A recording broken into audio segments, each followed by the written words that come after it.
Mon invité aujourd'hui est ingénieur informatique formé dans les classes préparatoires avec un parcours technique exigeant qui l'a conduit à travailler sur des projets d'intelligence artificielle pour de grands groupes industriels et technologiques. Au-delà de l'ingénierie, il s'intéresse désormais aux dynamiques mondiales de l'IA, ses impacts économiques, sociaux et politiques, et en particulier à la compétition stratégique entre les États-Unis, la Chine et l'Europe. Une approche à la fois technique, systémique et géopolitique. Bonjour Gabriel. Bonjour Ludovic. Donc, je vais te poser en fait un certain nombre de questions sur l'intelligence artificielle. Donc, ma première question, c'est l'IA. Que Oui. penses-tu de l'IA? L'IA, est-ce que c'est réellement une révolution, une concentration de pouvoir déguisée?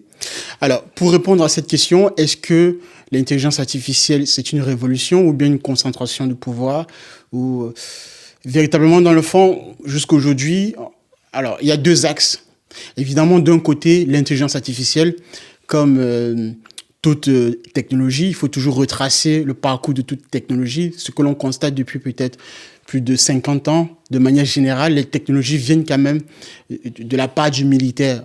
Et globalement, depuis donc la Seconde Guerre mondiale, on voit bien que c'est les États-Unis qui ont, on va dire dans l'ère moderne, évidemment, ce sont les États-Unis qui ont mis en place comme ça les solutions technologiques. On a eu l'Internet, évidemment, mais avant Internet également, il y a eu la cryptographie, la blockchain, aujourd'hui l'intelligence artificielle. Toute cette technologie, le grand public doit savoir que ces technologies ont d'abord été testées par le militaire de manière générale et avant de descendre d'un point de vue civil. Ce que je veux dire par là, c'est quoi? C'est que ça veut clairement démontrer qu'il y a une forme à la base de concentration du pouvoir. Le fait de tester d'abord par le militaire, ça repose d'abord sur une agrégation d'une minorité de personnes, d'une minorité d'individus ou bien d'un État, ici en l'occurrence de manière générale l'armée américaine. Et le fait de passer maintenant au niveau civil, on va donc vulgariser, démocratiser la technologie pour que la technologie puisse aussi entrer dans une forme de perspective économique et de débouché. Donc, bien sûr que c'est une... En fait, la question, elle est double et elle a sa juste valeur dans les deux sens. C'est-à-dire qu'évidemment, il y a une concentration du pouvoir, comme je le disais, par le fait que cette technologie vient d'abord à la base d'une part d'une minorité. Et de l'autre côté, maintenant, vous allez avoir les entreprises du civil ou des entreprises privées qui bien sûr vont être impactés et qui vont créer évidemment aussi des techniques, des solutions basées autour de cette technologie qui est l'intelligence artificielle, ce qui va comme ça ruisseler auprès de la masse du grand public, qui va aussi créer évidemment donc des emplois en tant que révolution, modifier la manière, la dynamique de nos échanges, de nos interactions dans la société. Donc oui, à la fois, on ne peut pas séparer d'une part, uniquement de dire que l'intelligence artificielle est une révolution et de l'autre côté, de dire qu'en fait, c'est une technologie déguisée ou vient à la solde d'une minorité de personnes. Et la question est vraiment les deux à la fois pour répondre véritablement à cette question, quoi. C'était bien la totalité de la question, on est d'accord? Oui. Ok. Et la seconde question, c'est quoi? La pose? Oui, vas-y, je t'écoute. La France et l'Europe ont-elles encore une carte stratégique à jouer face aux États-Unis et à la Chine? Alors, clairement aujourd'hui, s'il faut être honnête et vraiment répondre de manière radicale, je dirais non. Un non quasiment catégorique à cette question-là, concernant la bataille de la France et de l'Europe vis-à-vis des États-Unis sur l'intelligence artificielle. Parce que lorsqu'on regarde, on n'est même pas déjà obligé d'y arriver avec l'IA. On peut déjà avoir raison à prendre fondation sur des prérequis, des technologies sur lesquelles l'intelligence artificielle repose. Par exemple, il vous faut une infrastructure, il vous faut des data centers, il vous faut des données, il vous faut évidemment aussi maîtriser par-delà vos nuages, votre cloud. Et la France et l'Europe particulièrement, parce que quand on parle généralement aujourd'hui d'un pays européen vis-à-vis des États-Unis, il faut comparer cette fois-ci maintenant l'Union européenne vis-à-vis des États-Unis. Mais bon, si on reste particulièrement sur le cas de la France, c'est quasiment, il n'y a pas de bataille là-dessus parce que évidemment les entreprises françaises dans le CAC 40, toutes ces entreprises-là, à part peut-être quelques-unes, mais la plupart, les 95%, utilisent le cloud américain, les solutions américaines que l'on connaît très bien, les trois géants, AWS, Amazon, Google GCP et Microsoft Azure. Et donc, comme je le disais, ce sont des technologies, ce sont des briques, les bases sur lesquelles l'intelligence artificielle repose. Donc, il faut maîtriser son infrastructure, il faut avoir des supercalculateurs, ce que la France n'en a pas. On peut parler d'OVH, on peut parler d'autres solutions. Je suis désolé, mais ça ne rivalise pas du tout avec les géants américains. Et lorsque vous sortez de France, OVH, je pense que ça ne parle pas beaucoup à un certain nombre de personnes. Mais par contre, Amazon, Microsoft ou Google, c'est mondialement reconnu. Et aujourd'hui, maintenant, on sait très bien que l'intelligence artificielle est une technologie comme la blockchain énergivore, donc très gourmande en énergie. Quand on regarde comme ça les politiques successives de la France, qu'a mené la France jusqu'aujourd'hui, on voit bien que la France n'est plus comme ça maître de son énergie et de plus en plus dépend des politiques européennes. Donc d'un point de vue politique également, la France a perdu ou est en train de perdre au fur et à mesure sa capacité de contrôler sa propre énergie parce qu'elle doit venir comme ça, comme un parapluie auprès des autres États de l'Union européenne, imposé bien évidemment par la Commission européenne, ce qui n'arrange pas du tout le fait de la France d'avoir une technologie dans l'intelligence artificielle qui pourrait concurrencer les Américains. On peut très bien parler, je vois bien, il y a certains qui vont me mettre en avant l'argument de Mistral, en disant que Mistral est bien aussi dans la course, mais quand on regarde fondamentalement, on voit bien que Mistral, à la base, ce sont des anciens de Google, et même s'il y a un Français à la tête dans le comité des CEO, une fois de plus, c'est parce que justement, il y a eu l'impulsion américaine, donc comme je le disais, des anciens de Google, que Mistral en est aujourd'hui à cette position. Et même dans une forme de dynamique, on voit bien que l'État français, de par sa politique et d'un certain nombre de politiciens qui ne comprennent rien aux technologies, sont dépassés par les nouvelles avancées, par les innovations, ne comprennent pas justement les enjeux de l'IA au quotidien, comparé ou contrairement aux politiciens américains. On voit peut-être un Donald Trump qui est capable de renier comme ça. On peut lui trouver autant de défauts qu'on veut, mais au moins, dans l'esprit américain, il y a l'idée d'entrepreneuriat, il y a l'idée du risque, il y a l'idée d'aller observer ce qui ne se fait pas déjà, d'innover. Et Donald Trump, quand il renie comme ça des patrons d'OpenAI, d'Oracle, pour constituer justement un grand centre d'entrepôt de données à travers tous les États-Unis, même si là le projet il peine encore à être financé, mais au moins le marché aussi répond positivement à ce genre d'effet d'annonce. Ce que l'on ne trouve pas en termes de capitaux, de la part peut-être de Macron qui va vouloir injecter autant de milliards dans la French Tech et dans bien sûr la technologie, l'intelligence artificielle. Donc pour répondre à cette question, je dirais non, la France et l'Union européenne, et l'Union européenne tout pris dans son ensemble, ne peuvent pas aujourd'hui concurrencer les États-Unis dans l'intelligence artificielle, d'autant plus aussi d'ailleurs avec le conflit russo-ukrainien, on voit bien que l'Europe est en train est, disons, le ventre mou de cette nouvelle mondialisation et de par donc les sanctions américaines ou la pression américaine étant très très féroce. Donc là, ça vient encore une fois de plus démontrer une belle fois pour toutes que l'Union européenne comme ça et la France sont des colonies numériques à minima, mais je dirais même un peu plus loin sur un plan politique, sont justement des peuples colonisés de plus en plus par les États-Unis. Donc sur cette question-là, je dirais encore une fois de plus, non, la France et l'Union européenne ne peuvent pas challenger les États-Unis sur l'intelligence artificielle. J'espère avoir répondu à cette question. Je t'en prie de me poser la prochaine question. Alors, que penses-tu de cette question donc, de l'intelligence artificielle? Est-ce qu'elle crée plus de valeur qu'elle n'en détruit sur le marché du travail? Ah oui, alors, toujours cette fameuse question. Il y a un des économistes qui a étayer une thèse là-dessus dans la question du travail. Joseph Schumpeter, la question d'extraction créatrice.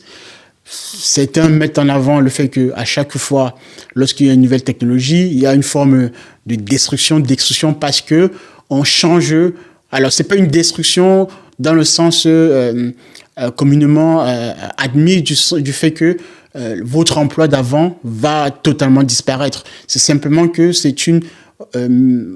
on change radicalement de paradigme des essais d'exécuter une tâche précise. Donc ça, c'est la phase de destruction. Maintenant, la phase de création, créatrice. Bien sûr, donc, par cette destruction-là, il va s'accompagner d'autres méthodes de faire. On va commencer aujourd'hui à utiliser plutôt des stratégies différentes par rapport à ce qui se faisait. Et donc, toute la question maintenant est de mesurer à quel point la destruction va s'effectuer et également de l'autre côté à quel point la création, la partie créative en fait, créatrice va également s'effectuer et de comparer. Ce qui est particulièrement intéressant avec l'intelligence artificielle lorsqu'on observe, il y a plusieurs phénomènes qui s'enchevêtrent en fait. On ne peut pas pour l'heure avoir un recul assez suffisant pour répondre à cette question-là. Est-ce que l'intelligence artificielle va détruire plus d'emplois que d'en créer? Ce que l'on peut dire quand même, c'est que il y a un changement radical qui s'est inscrit dans la durée. Donc, on ne reviendra pas en arrière. L'arrivée comme ça, alors, pour celles et ceux qui ne comprennent toujours pas, je rappelle, nous ne sommes pas la première catégorie des intelligences artificielles. L'intelligence artificielle existe depuis des siècles. Et avant l'IA, dans sa forme aujourd'hui, IA générative que l'on retrouve à travers donc la génération du texte, des sons, des vidéos. Il y a eu des systèmes experts avec des règles et des gestions, d'accord? Mais c'était vraiment encore dans un aspect très rigide. Le paradigme ou le saut qualitatif que l'IA moderne générative apporte aujourd'hui, c'est que on passe comme ça avec une vitesse très très grande V, où l'IA maintenant s'appuie sur deux mamelles des mathématiques à travers donc la statistique et la probabilité, donc les grandes notions mathématiques qui vont permettre comme ça à l'IA comme fondation de pouvoir puiser dans le corpus de texte, de data, de vidéos, de tout ce que les humains ont pu générer jusqu'aujourd'hui sur la toile, sur Internet, à travers nos connexions sur les réseaux sociaux, nos clics, mais également à travers tous les bouquins qui ont été numérisés. Et donc, à partir de cette matière brute qui est la data, le fait d'appliquer maintenant les méthodes mathématiques, je disais donc globalement de la statistique, de la probabilité, on va pouvoir inférer sur des données pour pouvoir trouver des modèles probabilistes et mathématiques pour trouver donc des comportements que l'IA est capable aujourd'hui comme ça d'associer et qui donnent l'illusion de ressembler à une certaine forme d'intelligence humaine. Voilà le paradigme qui vient de s'effectuer, le saut qualitatif qui a été opéré et qui a radicalement changé en fait la donne. Donc on ne reviendra pas en arrière. Ce paradigme-là est parti pour s'inscrire. Maintenant, comme je le disais, si on est un peu sérieux et lorsqu'on suit des experts qui étaient vraiment en avant-garde de l'intelligence artificielle, je fais référence par exemple à Yann LeCun, qui a été vraiment très très axé sur la question, ou qui d'ailleurs justement toujours en cours là-dessus, parce qu'il a quitté la direction de Meta pour pouvoir créer sa propre start-up. Et bien d'autres également, d'experts, Geoffroy Hinton aux États-Unis, mais qui est anglais, je crois. Ce sont donc comme ça des personnes qui, aujourd'hui, nous mettent en garde sur le fait que l'intelligence artificielle, évidemment, dans sa forme obscure, entre guillemets, peut aller ou mener à certains désastres. Donc, d'un côté, dans une forme de capitalisme, dans une forme de marché, est-ce que la création ou la création d'emplois va-t-elle être au-dessus ou en dessous par rapport à la partie destructive? Ça, pour le moment, on ne peut pas vraiment mesurer, mais on constate quand même qu'il y a un certain nombre d'emplois, bien sûr, qui sont en train de disparaître, surtout les emplois dans lesquels on retrouve le moins d'interaction d'humains au quotidien, ou des emplois où, pour exercer une tâche, il faut passer forcément par un ordinateur, par une machine.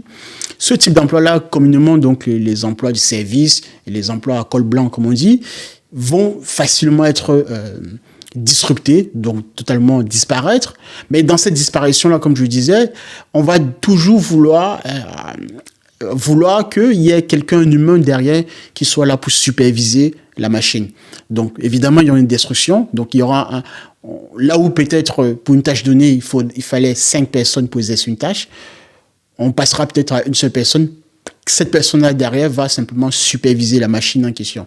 Mais d'autres emplois dans d'autres disciplines vont également se créer parce qu'on voit bien aujourd'hui quand même, quand on voit des disciplines sur le prompt engineering, sur les prompt engineers, ça, ce sont des compétences qui sont aujourd'hui recherchées par les grandes entreprises dans le monde entier et ce, quels que soient les domaines d'activité.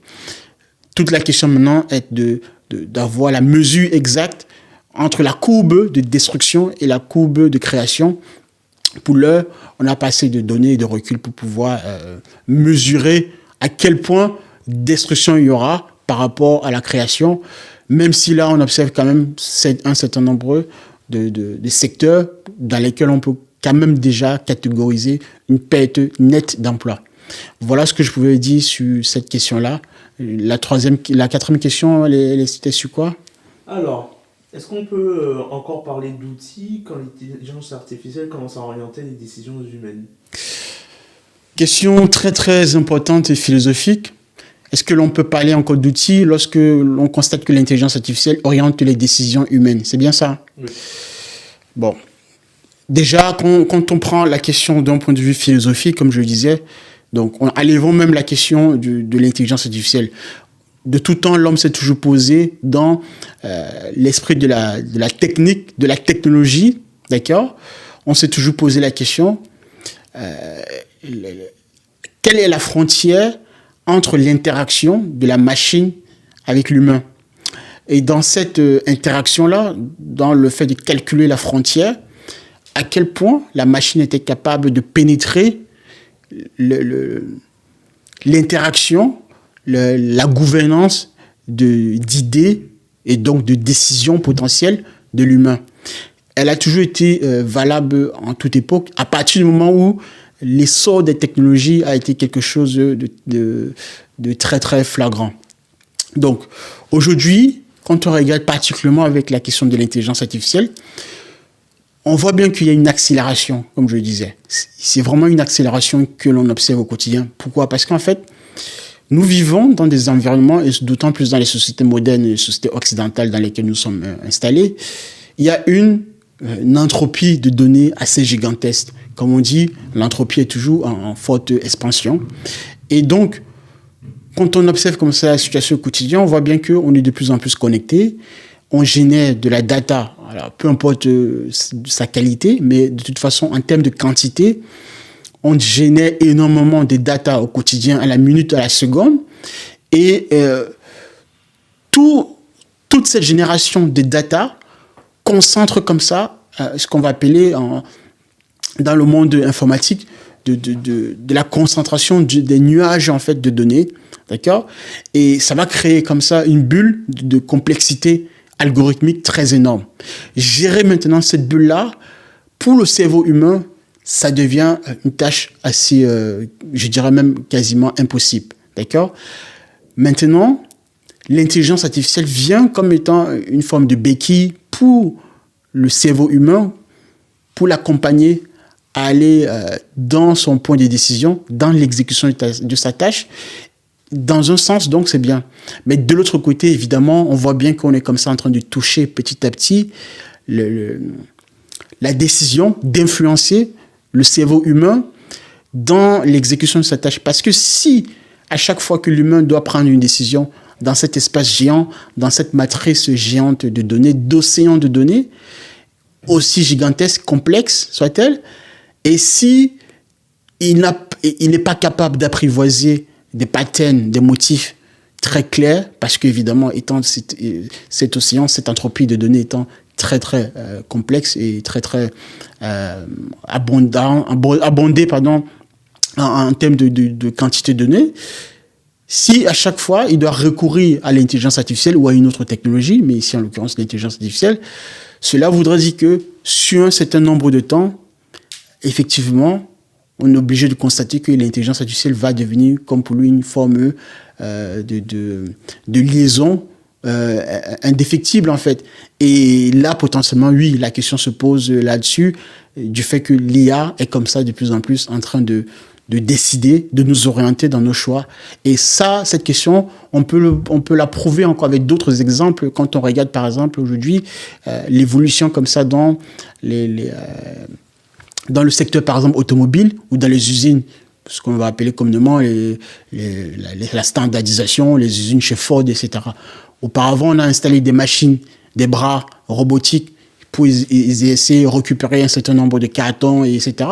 Aujourd'hui, on voit bien que ce sont des machines qui vont donner l'ordre à l'opérateur de se déplacer dans toute l'usine, qui va calculer ses performances au quotidien, lui donner un chemin. On peut le prendre également avec, que ce soit à la poste avec les facteurs ou bien les livreurs Uber. Derrière, ces entreprises-là installent, ces entreprises technologiques de l'ubérisation, installent des programmes basés sur l'IA pour optimiser le chemin du facteur ou du livreur Uber et donc de calculer comme ça, dans une journée, à quel point il a été efficace. Lui, son travail, ce n'est ni plus ni moins que de regarder son écran et de suivre les indications pas à pas.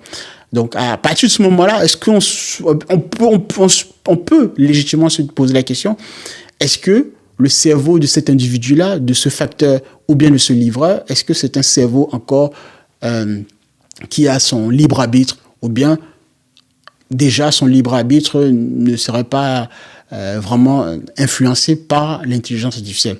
Donc oui, la question véritablement se pose. Quand on voit aussi, je vais terminer là-dessus, au niveau des plus jeunes, aujourd'hui les plus jeunes, surtout, et là c'est vraiment très très flagrant et c'est vraiment très très, c'est malheureux à le dire, mais les plus jeunes vont en partie véritablement de l'essor comme ça de l'intelligence artificielle parce que n'ayant pas de recul, ces plus jeunes-là sont malléables, n'ayant pas, donc, comme je disais, de recul, ne sont pas capables de distinguer avec les informations, ce qui est vrai, ce qui est faux, et donc vont comme ça ingurgiter, prendre pour acquis tout ce qui sera dit par l'intelligence artificielle, sachant que dans ces modèles d'intelligence artificielle, aussi puissants soient-ils, il y a le phénomène des hallucinations. Lorsque l'IA essaye de vous raconter des bobards, essaye de remplir des blancs, comme je disais, à la base, l'IA, c'est quoi en fait? L'IA a été entraînée sur de vastes corpus de données, mais ce que l'IA vous donne, il y a toujours des hallucinations, surtout sur des questions qui n'ont pas rencontré le corpus d'entraînement de la machine. Donc à ce niveau-là, l'IA va facilement vous créer des hallucinations et va vous compléter par des blancs, par des mots qui vont vous donner l'illusion d'avoir compris votre question, alors que ce n'est pas le cas. Mais si vous êtes un jeune, hélas, malheureusement, comme vous êtes pour la plupart connecté aux réseaux sociaux, vous ne lisez pas constamment, vous n'avez pas une grande culture générale, vous êtes malléable aux influenceurs sur les réseaux, il y a de fortes raisons que vous prenez pour acquis ce que l'intelligence artificielle va vous dire.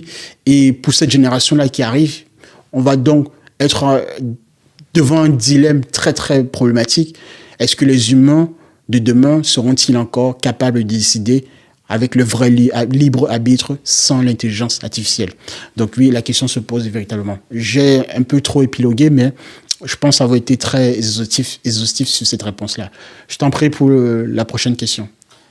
L'IA accentue-t-elle la dépendance cognitive des sociétés modernes? Donc oui, on voit bien que cette question-là, elle est liée, si je reprends la question précédente, sur le fait que, est-ce que le fait d'utiliser l'intelligence artificielle de manière intensive, est-ce que ça va influencer sur l'esprit humain, sur le choix des décisions des humains? Sur cette deuxième question, tu peux me la reposer, s'il te plaît? Oui, alors, oui. Est-ce que l'IA accentue-t-elle la dépendance cognitive des sociétés humaines? Oui, alors, est-ce que l'IA accentue-t-elle la dépendance cognitive des sociétés humaines? Je vais vous donner une information très très capitale aujourd'hui. Allez regarder une enquête qui a été réalisée par le MIT, un laboratoire du MIT. Je n'ai pas le nom, mais je pourrais mettre ça en dessous de la vidéo. C'est très très édifiante cette enquête-là en fait. Cette démonstration a montré que quoi? On a pris un groupe d'individus qu'on a scindé en deux, à qui on a donné un exercice à faire, un exercice de maths et un exercice de rédaction d'essai de philosophie, de dissertation. À un groupe d'individus, on a donné l'intelligence artificielle comme outil de travail, et à l'autre individu, à l'autre groupe d'individus, on leur a donné juste un papier et un stylo. Ce qu'on a constaté à la fin, c'est que ceux qui avaient utilisé l'intelligence artificielle pour rédiger donc, l'exercice de maths ou bien une rédaction, bien sûr qu'ils avaient tout bon quasiment aux questions. Les questions étaient quand même, les réponses étaient très très précises et bien accentuées. Mais ce qu'on a constaté par la suite, c'est que lorsqu'on leur a posé des questions sur les réponses qu'ils ont recopiées, parce qu'ayant utilisé l'intelligence artificielle, donc le groupe qui a rédigé ou qui a utilisé l'intelligence artificielle, on a constaté que ce groupe-là, ces individus à l'intérieur de ce groupe, n'étaient pas capables d'expliquer en fait toutes les questions qu'ils avaient eux-mêmes recopiées. Ce qui veut donc dire quoi? Ce qui veut donc dire que certes, la machine nous libère d'un certain nombre de tâches, parce qu'il est plus facile de taper un prompt sur ChatGPT, d'avoir une réponse, par exemple, pour la résolution d'une équation différentielle du premier ordre, linéaire ou non linéaire, peu importe. Mais est-ce que pour autant, vous êtes capable de comprendre pourquoi est-ce que cette réponse-là a été rédigée ainsi? Je ne pense pas, pour la plus grande partie. Et c'est ce que l'on constate en fait. C'est que fondamentalement, dans l'esprit de ce test-là, ça a été démontré que quoi? Ça a été démontré que plus on va utiliser l'intelligence artificielle, et il y a eu des tests en laboratoire poussés qui ont été menés, ça a démontré que une partie de notre cerveau, des zones de synapses dans notre cerveau, qui commencent comme ça à s'éteindre au fur et à mesure qu'on utilise l'intelligence artificielle. Parce que ce n'est pas anodin le geste justement d'utiliser une intelligence artificielle. Puisqu'on l'utilise au quotidien, on commence comme ça à ne plus faire appel à nos zones sensibles qui requièrent notamment le jugement, la capacité d'analyse, la capacité de comprendre, la capacité de prendre du recul, donc disons le cortex analytique, mathématico-logique globalement. Et on est comme ça en train de déléguer à la machine cette je dirais, ce que l'on a, ce qui fait en fait que nous sommes humains, d'accord? Et le fait de déléguer comme ça, je dirais, une part de nous, puisque c'est une partie de nous, à la machine, on donne comme ça le pouvoir à la machine et nous devenons justement de plus en plus machine et la machine devient de plus en plus, entre guillemets, humaine. Donc voilà concrètement ce qui est en train de se passer. Certes, on ira beaucoup plus vite, mais à quel prix? Voilà donc ce que je pouvais dire pour répondre à cette question, effectivement. Et d'autant plus, peut-être pour ajouter, une fois de plus, c'est vraiment très criant parce que c'est la plus jeune génération qui va encore en pâtir par le fait que l'usage comme ça de l'IA dans un cadre non contrôlé, dans un cadre où le périmètre n'est pas assez bien structuré, les plus jeunes de demain vont donc subir radicalement cette révolution frappante de l'intelligence artificielle. Alors, 6e question. Les biais algorithmiques sont-ils un problème technique ou un problème politique? Les biais algorithmiques sont-ils un problème technique ou politique? Les deux. Alors, les deux, pourquoi? Alors, la question d'ailleurs, s'il faut la repositionner, à la base, il n'y a pas de neutralité de manière 100%. C'est-à-dire quoi? Je m'explique. Il n'y a pas de neutralité de manière 100% lorsque l'on conçoit un programme informatique. Pourquoi? C'est très simple. Il y a à la base, à minima, le concepteur. Le concepteur de la machine, c'est un humain. Le concepteur de la machine, c'est un humain. Et cette personne-là, à la base, est déjà sujette, porte déjà en soi un certain nombre de biais. Donc, il y a déjà à minima, dans toute conception de la machine, dans toute conception de programme, les biais que le concepteur porte en lui. Même si ce concepteur entre guillemets, allons plus loin, Jésus-Christ. Mais il porte déjà en lui des biais. Parce qu'en face, il y a d'autres personnes qui ne sont pas d'accord avec Jésus. Jésus n'a pas fait l'unanimité. Donc, c'est quelque part, dans tous les cas, bien sûr, l'exemple est frappant, mais c'est pour bien vous démontrer qu'il y a déjà des biais à la base. Maintenant, si vous rajoutez une personne qui, en plus, a un penchant ou des penchants négatifs, ou des idées de racisme, ou des idées de meurtre, etc., on va dire des biais réellement, puisque la question est déjà connotée négativement, mais un penchant négatif, vous rajoutez encore d'autant plus donc des biais d'un point de vue technique, parce que le concepteur va mettre tout cela, incorporer tout cela dans le programme. Bon, ça, je pense que je viens de montrer que dans tous les cas, il y a des biais déjà techniques. Maintenant, d'un point de vue politique, la machine également, on voit bien qu'il y a une bataille comme ça aujourd'hui entre les États-Unis et la Chine. Et à travers ce conflit-là, les États-Unis et la Chine se mènent bataille sur tous les fronts. Et sur l'intelligence artificielle, on voit bien que c'est un enjeu fondamental pour savoir qui va gouverner le monde de demain, qui aura le leadership de demain. Et l'IA vient s'inscrire comme ça dans cette continuité-là. Et donc, que ce soit les États-Unis ou la Chine, les deux, chacun doit s'assurer de maîtriser. Aujourd'hui, on parle de la super-intelligence, d'arriver le plus rapidement possible en tête de la super-intelligence. Et la Chine, comme les États-Unis, donc à travers cette bataille-là, vont se mener des batailles sur des méthodologies, dans la recherche en fait scientifique, aller chercher les scientifiques les plus renommés dans le monde entier, les universités, les brevets.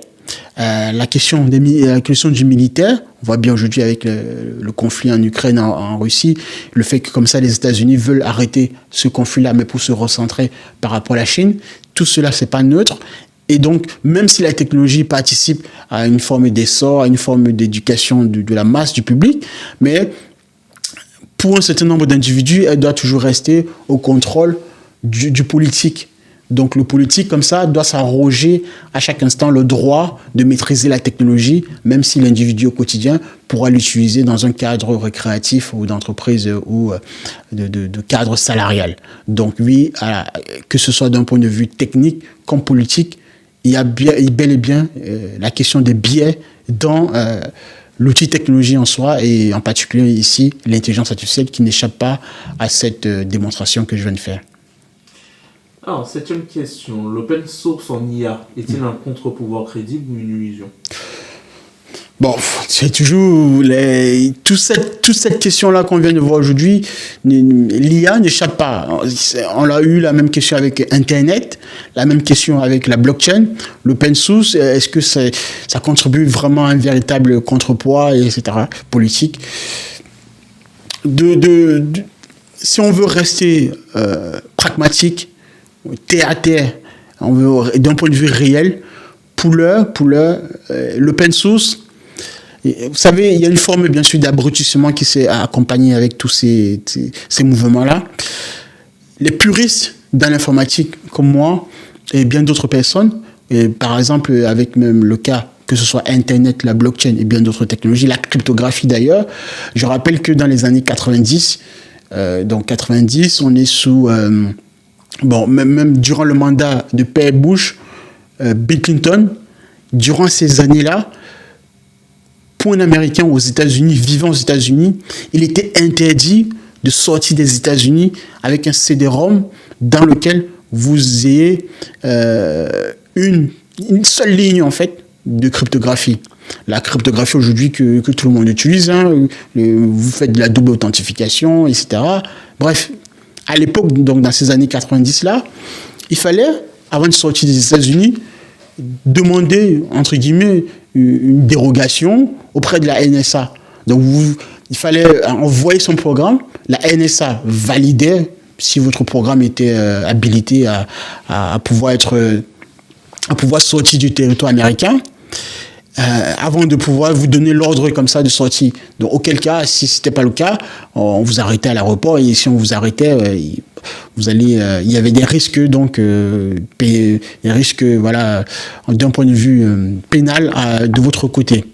Ce que je dis par là, c'est quoi? Donc, contrôle des technologies, mais ici, si on recentre la question sur l'open source, on voit bien que il y a comme ça une bataille toujours, lorsque une technologie arrive, entre des géants économiques, globalement ceux qui sont la Silicon Valley, mais comme je dis, j'ai pour habitude de le dire, ces géants-là derrière, ce ne sont que des paravents, des facettes du vrai pouvoir qui est derrière, qu'on pourrait même qualifier, assimiler au pouvoir profond, donc au pouvoir politique.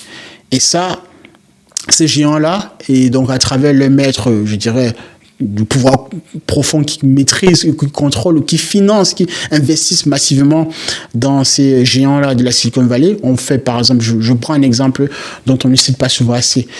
Pour beaucoup de gens, lorsqu'on parle de l'intelligence artificielle, les gens vont facilement arriver à OpenAI, donc à travers donc ChatGPT, Gemini chez Google et Anthropic, par exemple, chez Claude. Mais on ne parle pas souvent d'une autre boîte qui est quand même très très dans l'ombre et qui travaille en synergie avec l'armée américaine et bien d'autres armées dans ce monde entier, du monde occidental. Palantir, une boîte comme Palantir, qui vraiment, pour certains même, c'est un peu très obscur à un certain moment, à un certain degré. Ce que je veux dire globalement, c'est que cette partie du pouvoir-là reste la pièce maîtresse en matière de technologie. La partie open source, on voit bien que c'est des groupes de personnes sur des forums en ligne, ou bien c'est des puristes vraiment, véritablement, dans l'informatique, dans le métier, qui vont comme ça, de temps en temps, détourner le regard, aller sur des pages doublées, cryptées, cryptographiquement, voire 2 fois, à plusieurs couches, pour pouvoir donc se connecter et pouvoir exercer librement le libre arbitre à travers la technologie. Mais si on prend d'un point de vue de la masse, il n'y a pas, je dirais, match, il n'y a pas d'équilibre entre l'open source et les programmes, bien sûr, dirigés par les grandes boîtes américaines, les géants américains, pour la plupart, donc qui sont évidemment dans la partie commerciale et donc du contrôle de la masse à travers l'usage de cette technologie en question. Voilà ce que je pouvais répondre à cette question-là. Est-ce qu'il y a encore d'autres questions? Il me semble la prochaine. Oui, encore, je pense 3 petites questions. D'accord, bon, pose la suivante. Alors, la régularisation... Là, je t'entends pas très fort. Alors, la régulation européenne protège-t-elle les citoyens ou freine-t-elle l'innovation? La régulation européenne, je pense que tu fais référence à l'IA Act. Je vais mettre les pieds dans le plat tout de suite. L'IA Act. Alors, je crois qu'il y a un dicton qui lui dit souvent en général, aux États-Unis, on va créer, on va innover, mais en Europe, on va être champion des réglementations, des normes, parce que c'est ça l'Europe, en fait, l'Union européenne, que de la production des normes, en fait, alors que la technologie, on n'est pas encore véritablement mature, on a déjà pondu, entre guillemets, produit autant de normes que les Américains, et la Chine n'en parle même pas d'ailleurs, dont on n'a pas souvent même des informations de la part de la Chine, mais l'Europe, comme ça, est championne de la création des normes.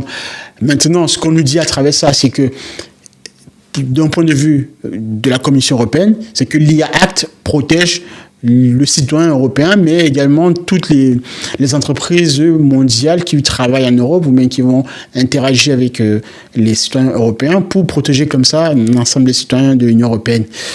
Simplement, ce que l'on voit dans les faits, si je prends le RGPD, d'accord, dans l'exercice du RGPD au quotidien, où il fallait évidemment, le discours était toujours le même, de dire que voilà, les données des citoyens sont très sensibles et par conséquent, le citoyen devait avoir a le droit, d'accord, de regard sur ces données, sur ce qu'une entreprise fait avec ces données. L'IA aujourd'hui, on voit bien que il y a, même si ça part toujours, bien évidemment, d'une très bonne intention, mais toujours est-il que, dans les faits, il y a une incapacité de l'Union européenne à superviser ce que font les entreprises, et surtout les grandes entreprises du numérique, avec les données des citoyens.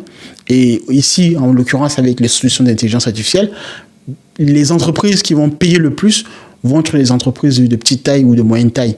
Mais ça ne sera jamais les gros poissons, les grosses baleines américaines, je précise bien, qui savent très bien sûr, avoir des doubles programmes derrière pour masquer de manière anonyme l'usage, l'utilisation des données des citoyens pour pouvoir construire des solutions d'intelligence artificielle beaucoup plus puissantes et efficaces.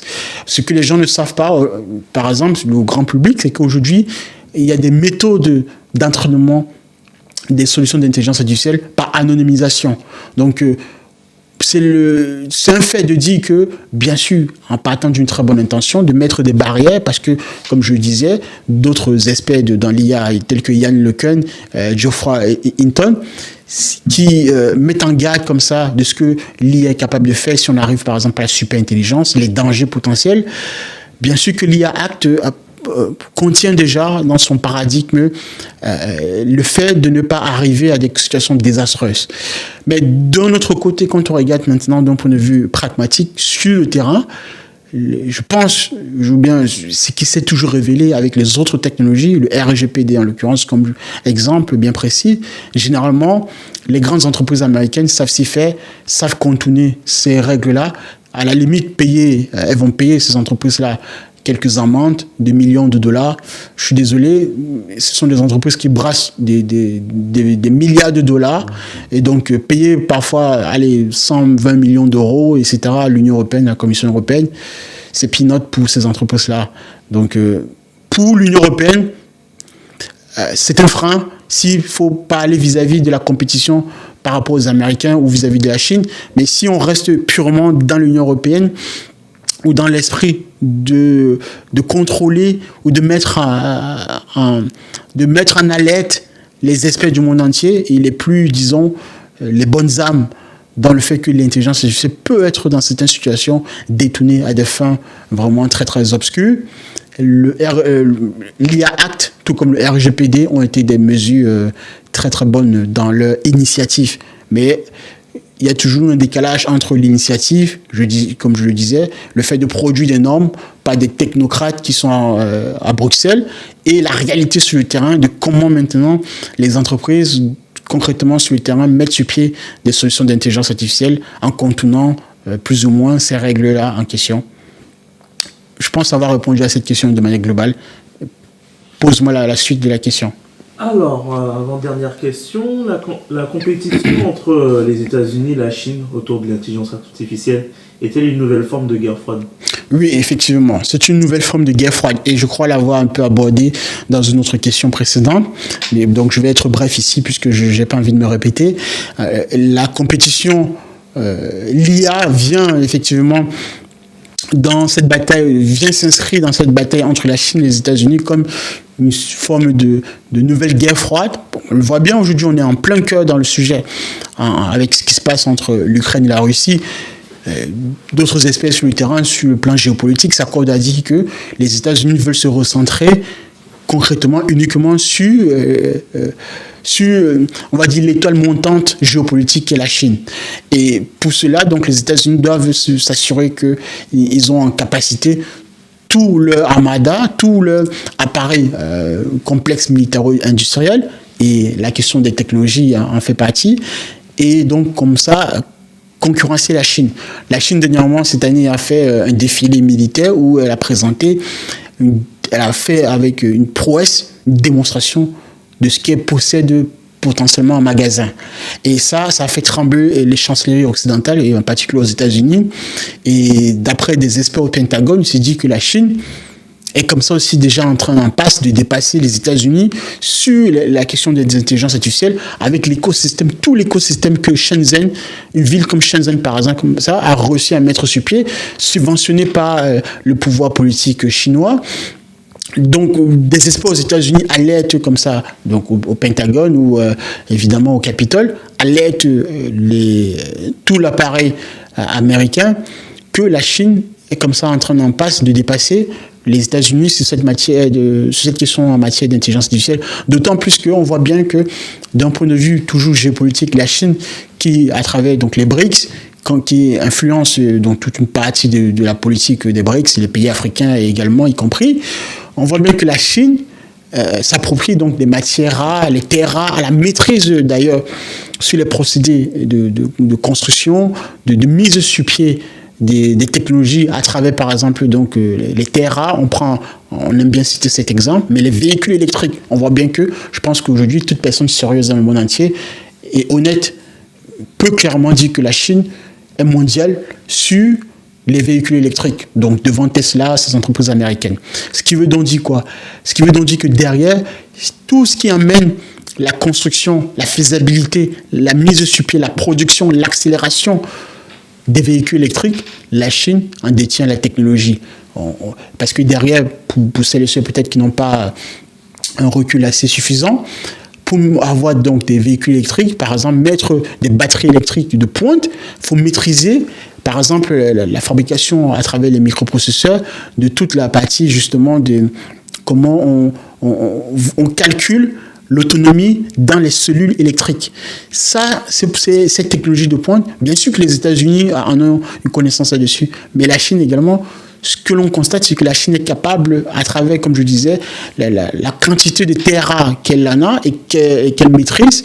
La Chine a l'avantage chez les États-Unis d'en produire en masse, en capacité. Son usine étant beaucoup plus performante, son économie, etc.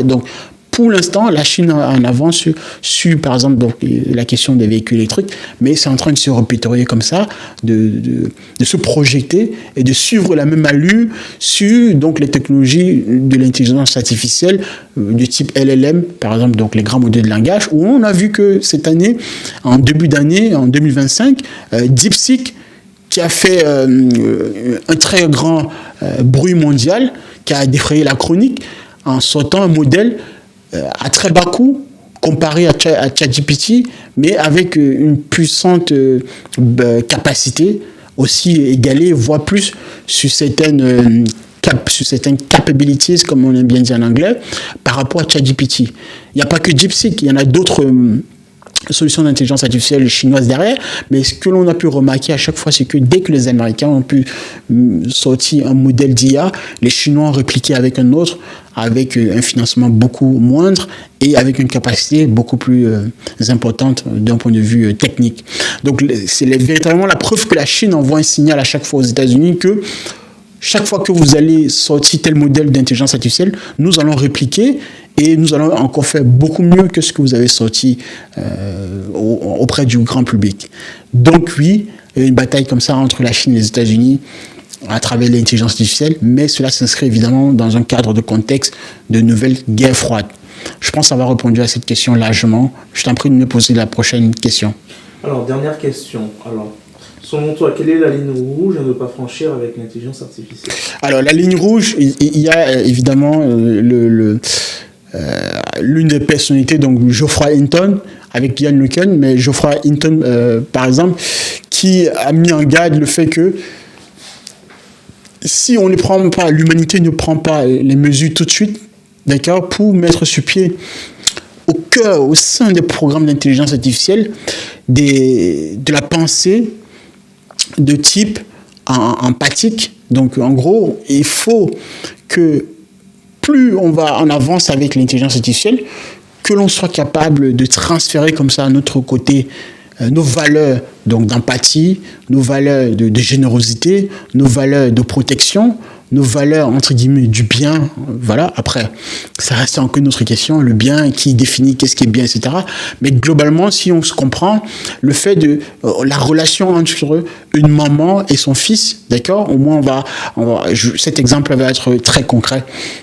La relation entre une maman, bon, à moins qu'elle soit folle ou bien soit une femme très folle ou bien qui a perdu le cerveau, mais généralement la relation qu'a une maman avec son fils est une relation d'amour. Et cette relation d'amour là, la maman, la mère, elle est capable de tout sacrifier pour ses enfants. Même chose nous sommes d'ailleurs des mammifères, il ne faut pas l'oublier. C'est la même chose quand on regarde dans le règne animal purement, donc une mère poule et ses poussins. Dans tous les cas, ce que l'on remarque, c'est que cette relation-là est une relation saine, c'est une relation basée sur de l'amour véritable, sur du vrai amour, sur des vrais sentiments. Et donc la maman, à tout moment, à tout instant, fait corps, protège ses enfants ou son enfant. Geoffrey Hinton, par exemple, parle de ce paradigme-là pour dire en fait que c'est ce que l'on devrait faire avec l'intelligence artificielle. Plus on avance donc vers la super-intelligence, puisque à un moment donné, c'est censé nous dépasser, donc quitter notre pouvoir, ne plus à un certain moment donné, nous respecter notre obligation. Pour l'instant, on maîtrise encore parce que si l'IA ne répond pas comme vous voulez, vous pouvez débrancher l'interrupteur. Mais demain, lorsqu'on arrivera avec la super intelligence, débrancher l'interrupteur ne suffira pas, ne suffira plus. Et donc, ce qui veut donc dire qu'il faudrait que, même si l'IA continue à agir, il faudrait que l'IA, dans ses gènes, entre guillemets, comme je le disais, dans une forme de relation d'amour entre une maman et son fils, que l'IA se comporte comme une maman à notre égard. Et ça, c'est vraiment la thèse de Geoffrey Hinton à ce niveau-là, de vraiment aller dans ce sens pour que on puisse s'assurer que même si on arrive dans la super intelligence, eh ben, qu'au moins, s'il y a je sais pas, une espèce d'extraterrestres qui arrivent sur Terre, peut-être pour nous combattre, qu'au moins ces intelligences artificielles que nous avons développées soient de notre côté à minima, mais au quotidien également, lorsqu'on veut exercer n'importe quelle tâche, ou bien lorsqu'on a un problème, il faudrait que les assistants qu'on a à la maison, par exemple, avec lesquels on discute et qui absorbent nos données, soient également à notre service et compatissent à nos besoins, à nos sentiments et à nos valeurs. Voilà véritablement le cadre, la pensée qui réside dans le fait que l'intelligence artificielle, évidemment, plus on va avancer dans la superintelligence, va réellement être une menace pour l'espèce humaine. Mais pour contrecarrer ça, d'autres personnes, d'autres scientifiques, d'autres éminents, enfin Grise et tout ça, pensent que il faudrait aller dans cette forme de relation d'amour entre une maman et son fils. Même chose, appliquer cela à l'intelligence artificielle vis-à-vis de notre espèce humaine. Voilà donc ce que je pouvais dire sur cette question-là. Est-ce qu'il y a d'autres questions Non, ce sera tout pour moi. En tout cas, tu as très bien répondu à toutes mes questions. Donc, félicitations. Okay, d'accord. Okay. De toute façon, je te remercie. Et si cela vous a intéressé, la prochaine fois, on discutera d'autres questions sur l'intelligence artificielle. Je vous dis au revoir. À la prochaine. Merci, au revoir.